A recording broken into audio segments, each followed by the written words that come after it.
All right.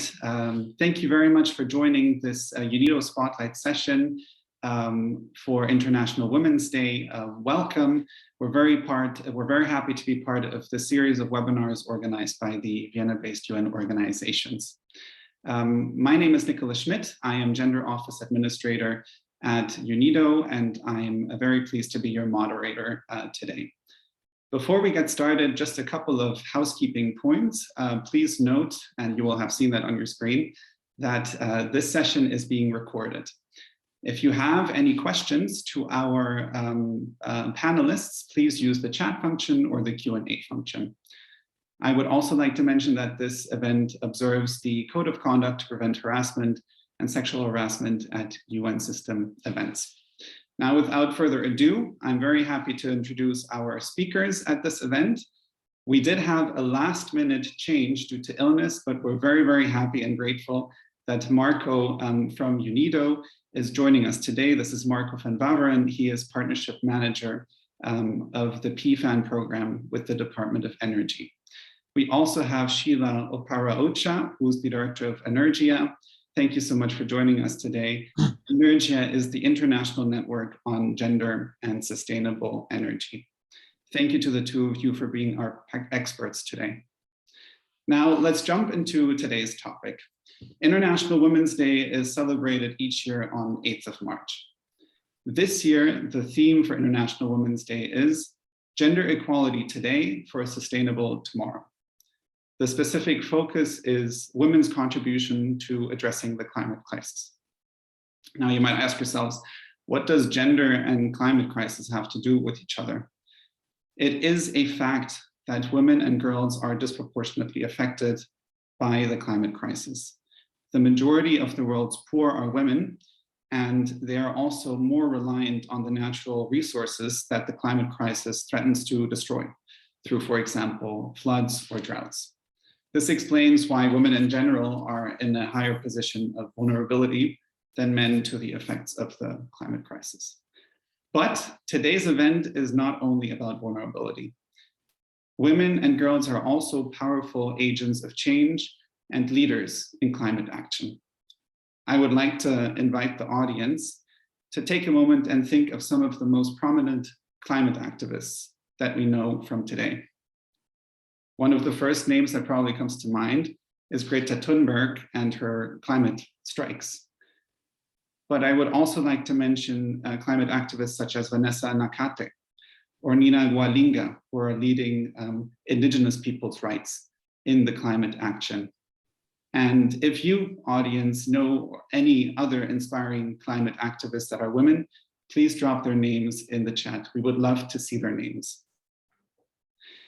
How do we achieve climate justice and gender equality? Today, we would like to address this from the perspective of the sustainable energy transition. UNIDO's mandate is inclusive and sustainable industrial development, and we have an entire department dedicated to energy issues that helps us achieve this mandate. Many industrial processes are very high or have a high energy intensity. They consume a lot of energy. And as such, as a development organization, we help industries in applying renewable energy for productive uses and also in adopting energy efficient measures in industrial processes. Now let's jump into our first question, which I'm happy to ask Marco. Not only is energy a very important issue for UNIDO, but so is gender equality and the empowerment of women. It is an issue that we mainstream in all of our practices, policies, and projects. So Marco, my question is to you. How is this done? How do we at UNIDO, and specifically the Department of Energy, mainstream gender? Thanks, Nicola. Thanks for the opportunity to be part of this panel discussion, and happy to be reconnected with Sheila on this as well. So before going into how we do this, let me briefly set the context of the work of the Energy Department and the importance of gender equality in our work, why it's important and how we do this. So let me share my screen to help me visualize that a bit better. So as already mentioned by Nicola, UNIDO is a specialized agency which has a mission to promote and accelerate inclusive and sustainable industrial development. And as is clear from the inclusive there, gender mainstreaming is really important for us as an agency. You see here our strategic priorities.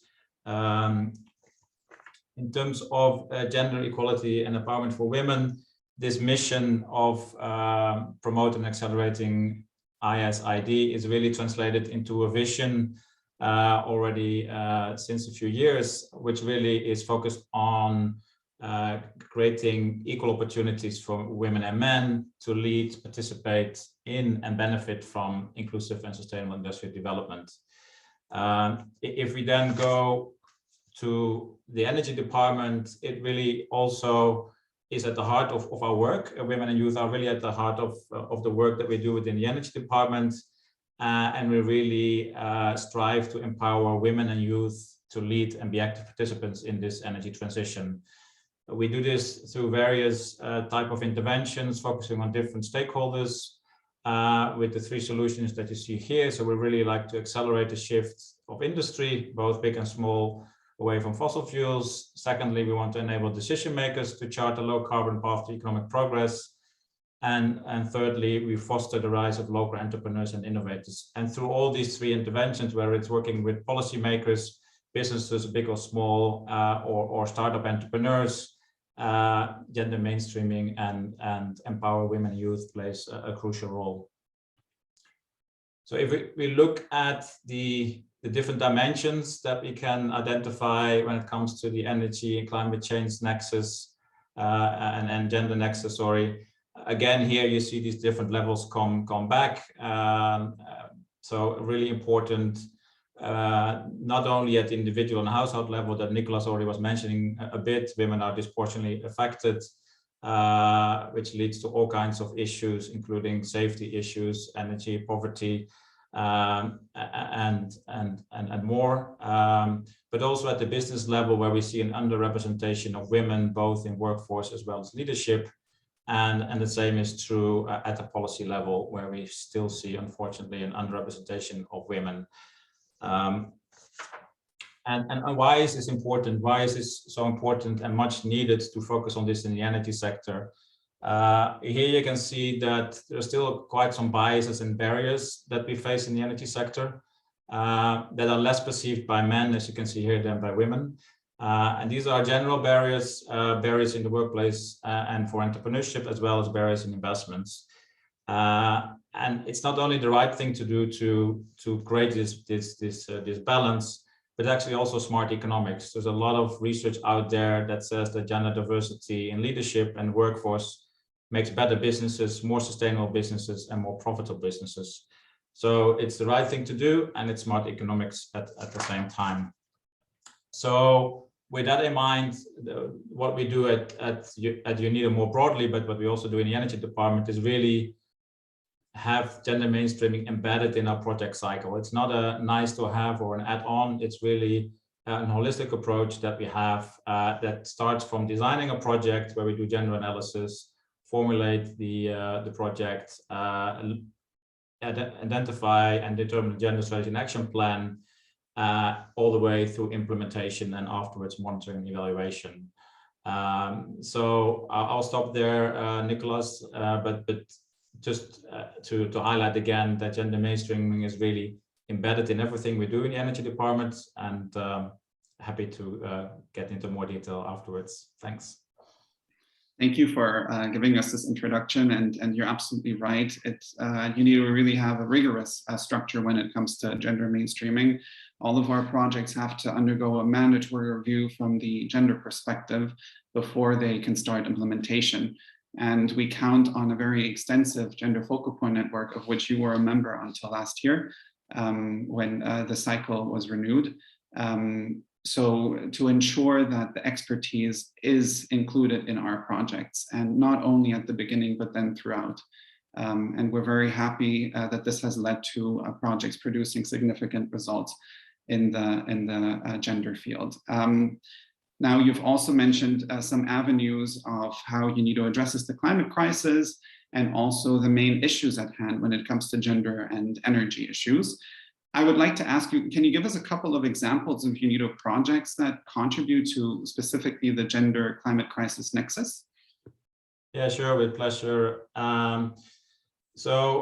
Again, here, I mean, we really promote this at different levels and through multiple programs. The Energy Forum is one occasion where we really are convening a lot of stakeholders and where the Gender Energy Compact kind of came alive. I will let Sheila speak more about this later on.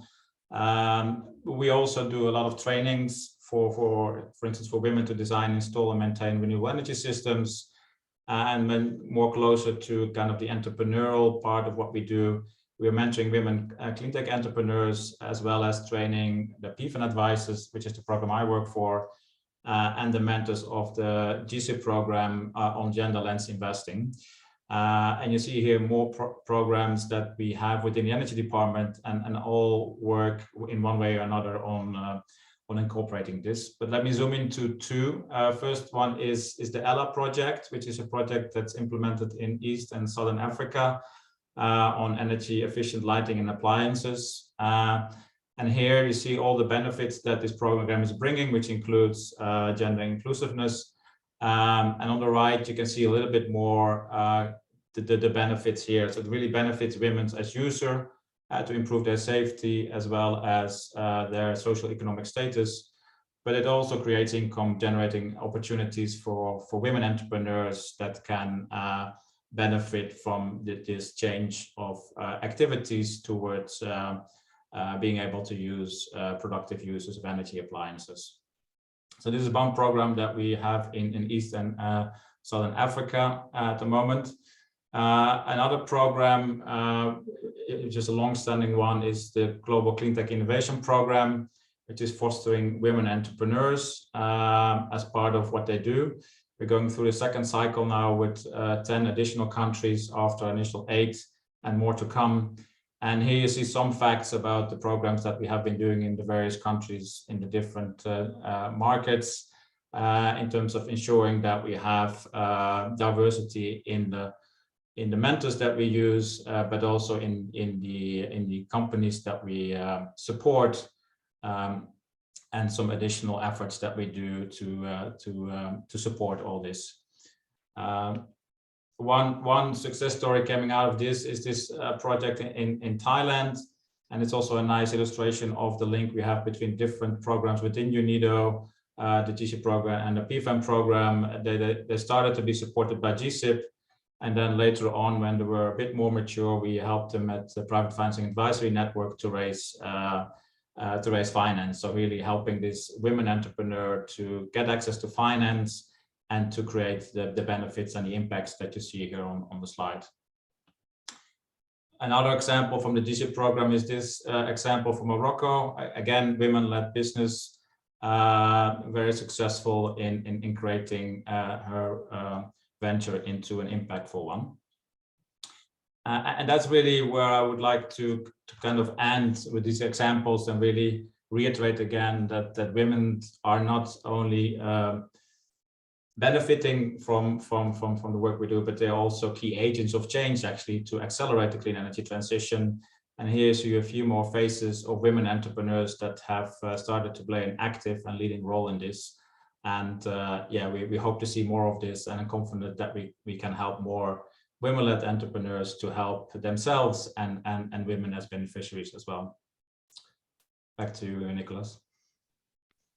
Thank you very much, and I appreciate this last statement here on the slide, and obviously that will take still a lot of efforts to remove some of the very discriminatory gender norms that are limiting the potential. And it is also very striking to see that so many stakeholders still haven't understood the benefits of diversity. And as such, we're really grateful that you're leading the charge in the Department of Energy on so many interesting projects. Gender finance gap is a huge issue, obviously, that we're facing. So to see projects like GSIP and PFAN that are connecting clean tech entrepreneurs with investors is very important in addressing these issues. I want to continue encouraging our audience to ask questions. I already see there's one question in the Q&A, which we will get to in the Q&A section. But I do also want to give Sheila the chance to chime in here.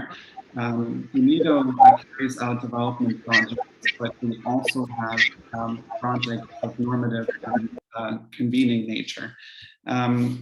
These projects are based on the premise that we can only address the biggest challenges of our time if we come together as diverse stakeholders, and we build on the expertise of diverse stakeholders.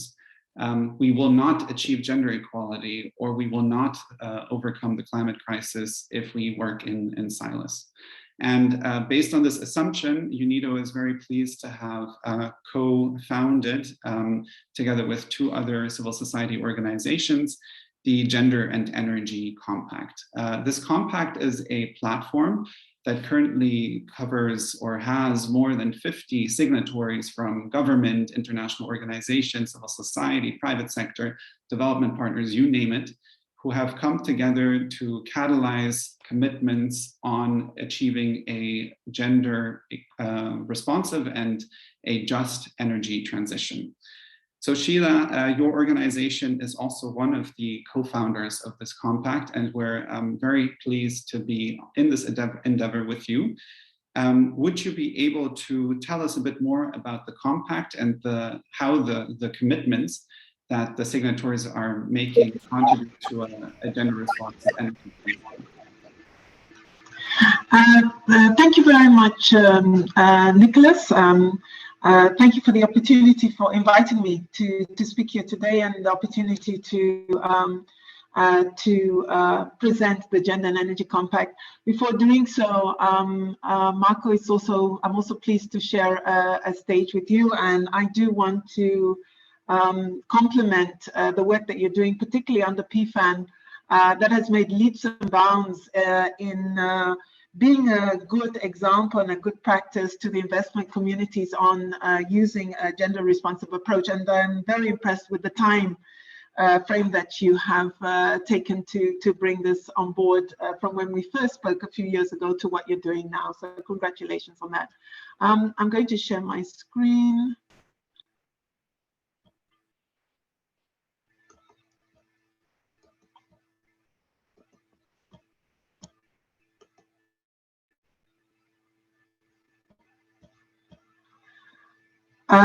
Nicholas, could you please tell me that you can see it, or because I can only see your screen?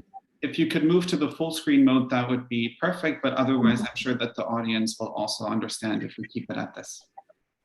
Okay, I do have it on full screen mode, and my apologies that it's not showing. It shows me that it's there. So if the audience can see this, I'm just going to continue. It might just take a few minutes to come, but in the interest of time, I'll just continue. Energy is indeed honored to be associated with the compacts and to be one of the pioneers together with UNIDO and with GWNet. We already, Marco has given the background as to why the compact was really essential. The research and evidence that we have found is showing that at all levels of the ecosystem, as Marco says, women continue to face barriers that prevent them from leading, participating, and benefiting from the energy transition. Marco already talked about it being at the individual household level. They're the majority of the energy poor. In the best case scenario, at the business and utility level, we find in the renewable energy sector, they still only make up 1/3 of the workforce. And even at the institutional and policy level, there are gaps where a report from the Clean Energy Ministerial Initiative showed that only 7% of the ministerial positions are occupied by women. So these are some of the challenges that we continue to see and why we felt that the compact was necessary. We had a lot of deliberations of this, particularly at the beginning of last year in 2021, at the Vienna Forum virtual sessions, where a critical mass of practitioners, policymakers, both from gender and the energy sector, came together, and based on the evidence of the gaps And also given the fact that we only have, at that point it was 9 years, now it's 8 years, to achieve the Agenda 2030 outcomes, of which sustainable energy for all is one, and of course the gender equality and empowerment for women as being the other. So looking at this, there was a call to action. The call to action was taken forward to the Vienna Energy Forum in July 2021, but we particularly saw an opportunity at the high-level dialogue on energy that was launched in 2021 under the auspices of the General Assembly. And we saw the opportunity of the high-level dialogue on energy being positioned to galvanize political momentum and to promote the implementation of gender-related goals and targets. And seeing as gender equality was one of the aspects of advancing SDG 7 and SDG 5 that was being left behind, we saw the this unique gathering of the international community as an opportunity to launch the Gender and Energy Platform as a solution to accelerate and advance gender equality and women's empowerment, and how it intersects with achieving SDG 7 on energy, and indeed other SDGs, for instance, the SDG 13 on our climate commitments. What does the to give more detail about what the compact is and what we have committed to. So there are two main goals that we felt. I'm very sorry, Sheila. I think we're still stuck on the same slide. Is there any way that we can move to the next slide? Yes, actually, I've moved, I think, 4 or 5 slides down. Do you see any change now? Now the screen sharing has stopped, but I'm sure that the audience will be patient and just give us a couple of moments to arrange these technicalities. Okay, sorry about this. Okay, I'm going to try to share my slides. If not, I hope the audience doesn't mind if I just speak to my presentation. So I'm sharing it again. Can you see it? Yes, now we can see the slides, however, still in the overview mode. But if we stick to this specific screen, yes, now we're moving ahead. Okay, so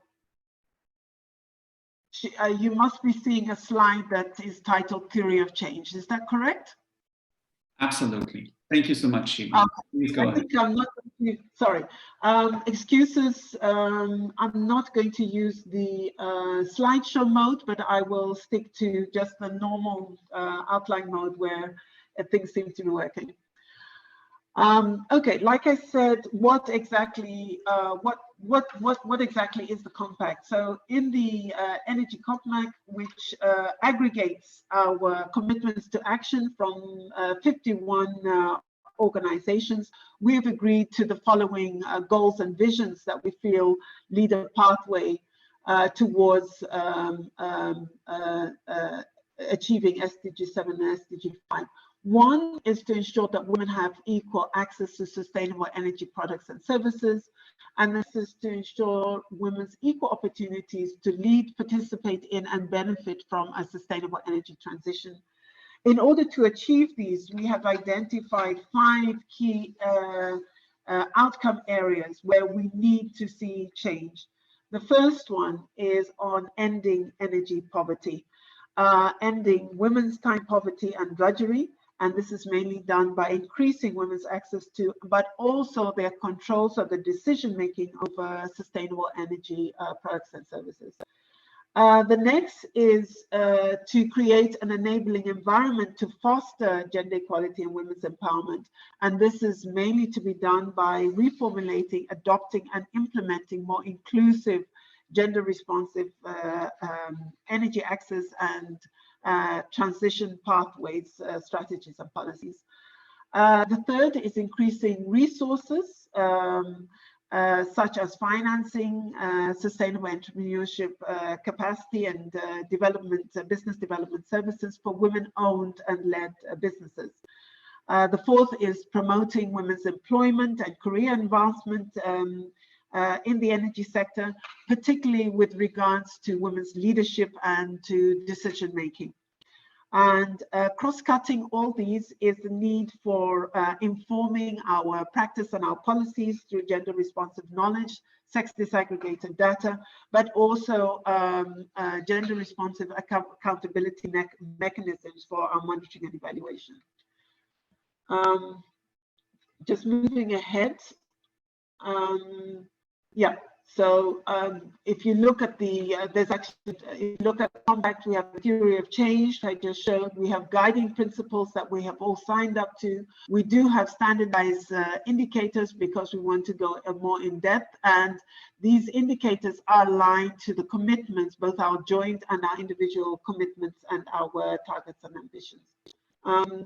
To give a sense of who is part of the coalition, many different types of stakeholder groups. Importantly, as the Gender and Energy Compact was launched at Intergovernmental Forum, we have 7 member states and government agencies that are acting as our champion governments for the compact. We have Canada, Nepal, Ecuador, Dominican Republic, Sweden, CEDA, USAID, Power Africa, and Iceland.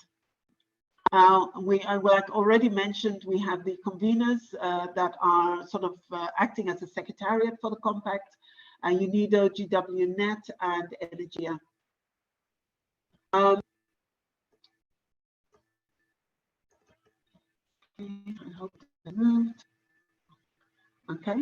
As you can see, the majority of the members of the coalition are civil society organizations, but we also have financial institutions, the African Development Bank, European Development Bank, and we also have investors, gender smart investors and companies that have signed up to.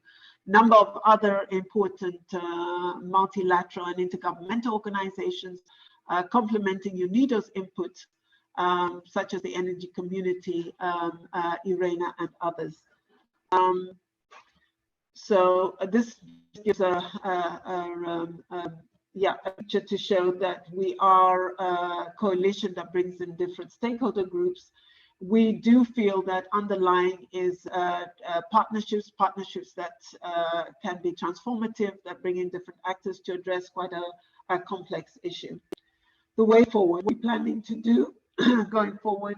One is to continue to expand and diversify the signatories to the compact. So we welcome everyone that has joined the session today. If you have not, to sign up and to encourage your organizations to do so.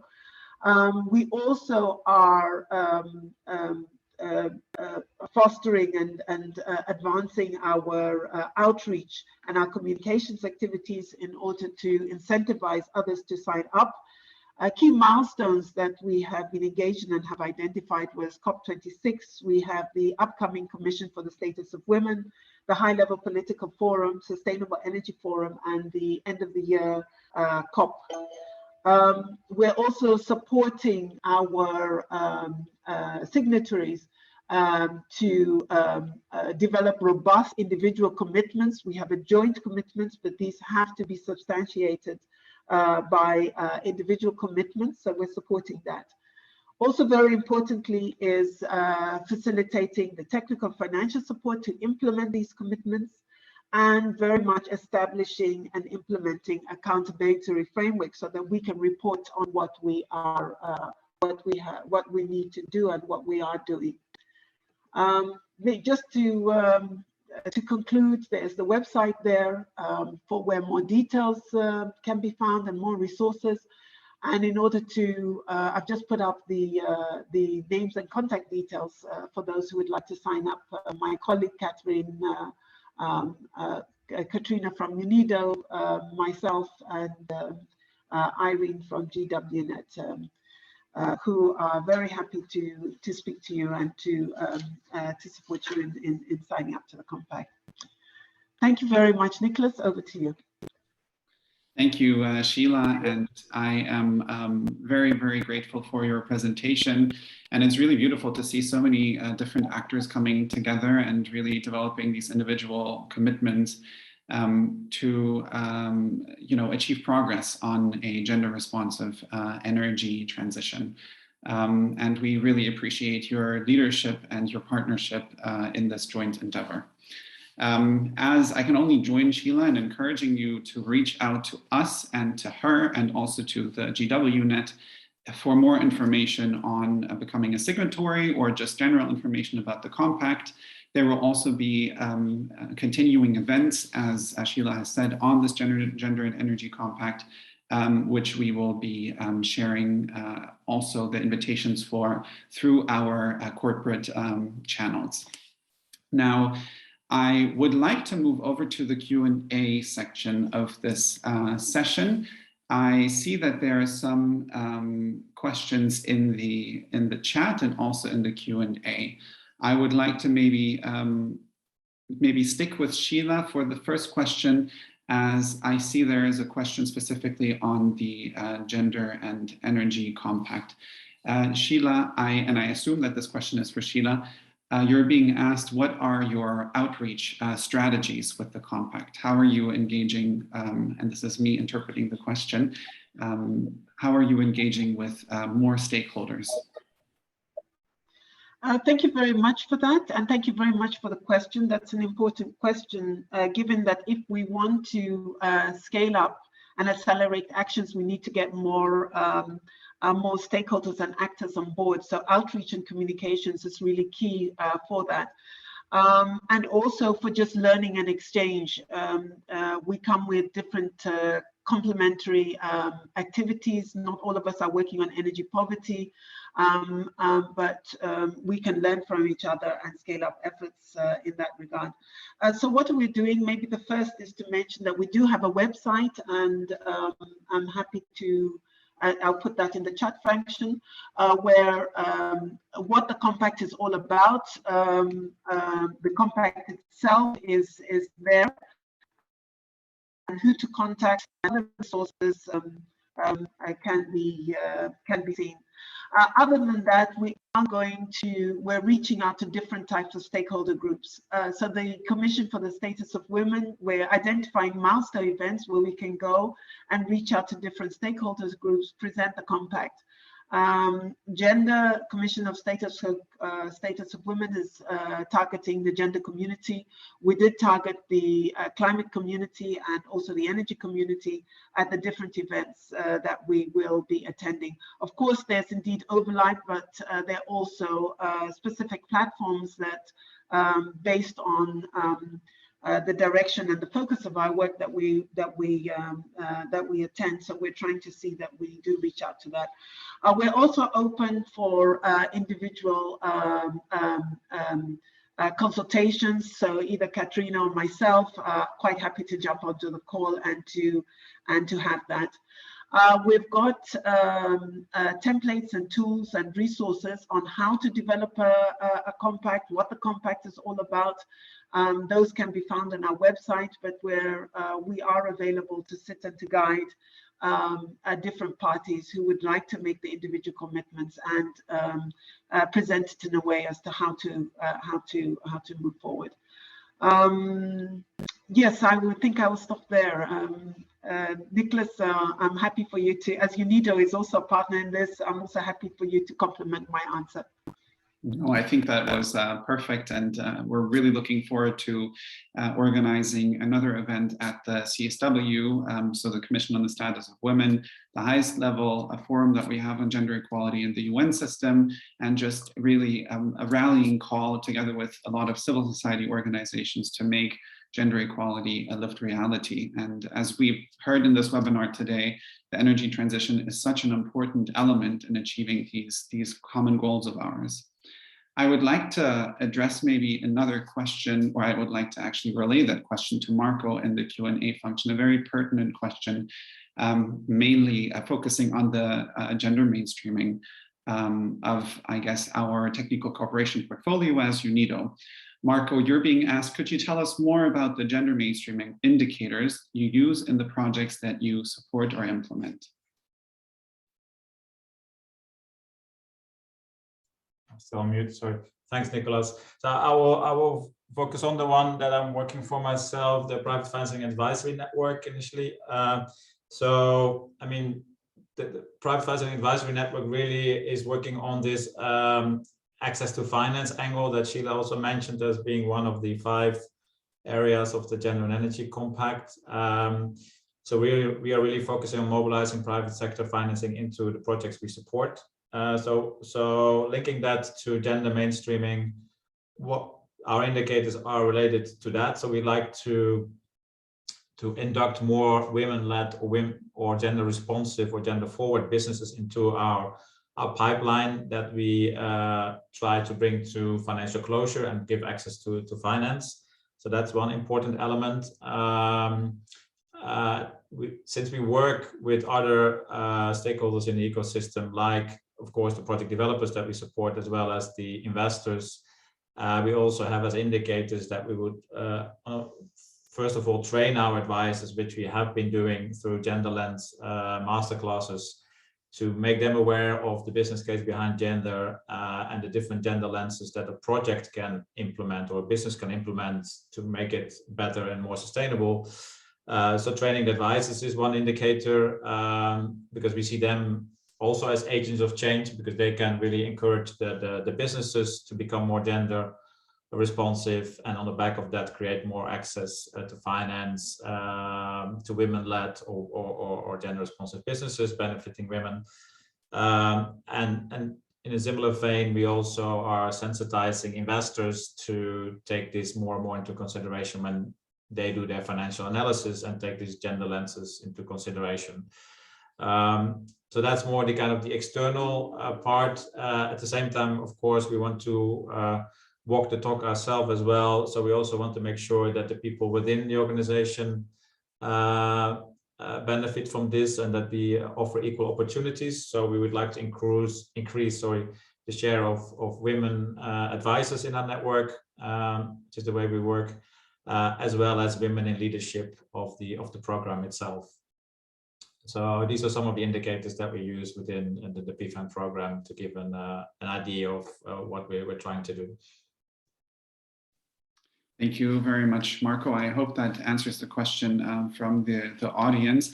I would just also like to complement that obviously, as part of the previously mentioned gender review of projects and programs in UNIDO, we are applying a set of indicators, or let's say preconditions, that are inherent to every single project. And one very, very basic, and this is probably a good practice also for if there are other development organizations in this call, a good practice that we've seen is that we require our project teams to at least commit to carrying out a very basic, but hopefully also more substantive gender analysis. So a situational analysis in the context of the project on the differing needs, priorities, and challenges faced by men and women, because without that knowledge base, how are you supposed to develop specific activities that will lead to a larger impact of this project?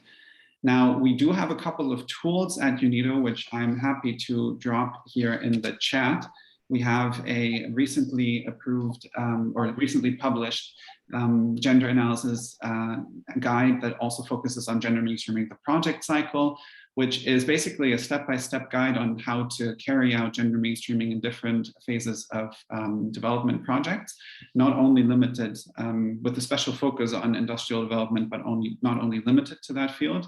We also have a specific guide on gender mainstreaming of energy and climate change projects. Disclaimer here, this will soon be updated. This is a document from 2015, and a lot has happened ever since then. And finally, we have a plethora of publications available on our website, also in languages other than English, namely in Arabic, Spanish, and French, on gender mainstreaming.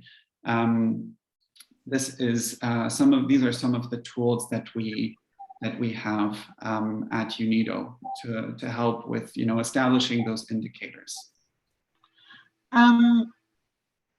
Nicholas, maybe if you just allow me to complement this, I know we might want to move on to other questions, but just to complement the important indicators that you have, to say that in the Gender and Energy Compact, there are also indicators. I did mention that we have standardized indicators to show progress on what we want to achieve.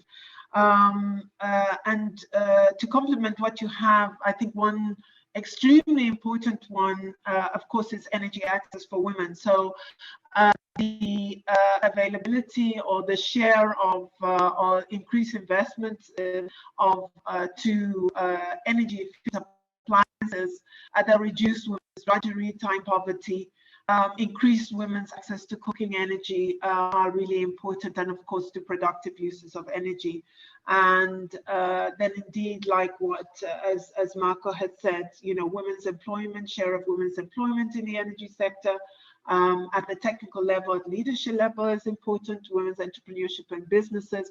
And Marco, and Nicholas, what you said about having gender commitment. So the analysis is there, but we want to move from analysis to really action. So gender action plans with a robust M&E framework and use of gender disaggregated data are also key.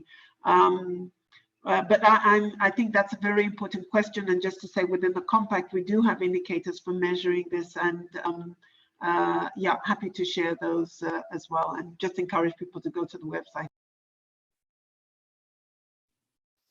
Thank you so much, Sheila, for complementing that answer. That was very helpful and absolutely correct.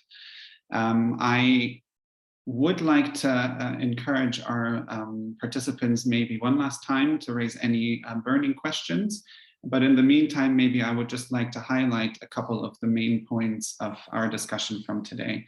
I think that our discussion, our meeting, our webinar today has shown that there is a clear link between gender and the climate crisis. There is no way denying that. And I think that we've also shown that the sustainable energy transition is an important building block in achieving this, these two very important issues, namely combating the climate crisis and achieving gender equality. Now, without the full contribution of women, a sustainable future is impossible, and we really cannot repair our planet if gender inequalities persist. On a more personal note, for me, it is always also important to state that meaningful progress on gender equality will not happen without the meaningful commitment and involvement of men and boys. Now, it ever so happened today, due to a last-minute change in speakers, that we have two men on this panel on gender equality. And as such, I also want to state that obviously the commitment should also be mainstreamed, and people should understand the benefits that are linked to gender equality, and that it's not only a women's issue. So if you, for example, work in an organization, think about maybe joining the Gender Focal Point Network, or the little steps that you can take as someone who is a man or a boy who identifies as such, to make this a common achievement of all of us. So this is just one personal note that I would like to mention to close this webinar.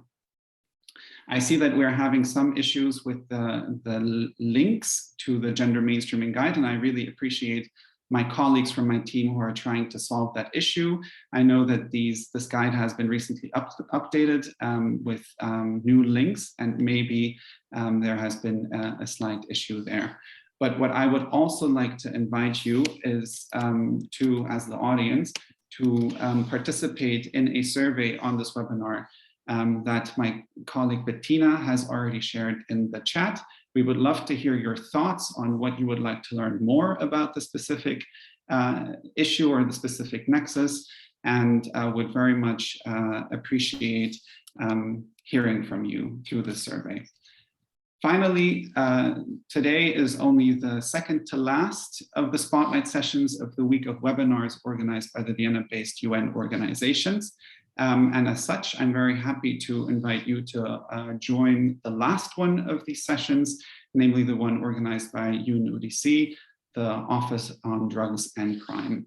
It is tomorrow at 2 p.m. Central European Time, and the title is Gender Aspects of Climate Justice and Sustainable Development. I'm sharing the link in the chat for you to register. Now with that, what I have left to say is thank you so much to our two experts who joined us today on this panel. Thank you very much, Sheila and Marco, for taking the time. I hope this was a helpful session for all of us. And my last sentence will just be Happy International Women's Day to all of us. Thank you very much. Thank you. Thank you for joining. Thank you. Bye-bye. Bye-bye.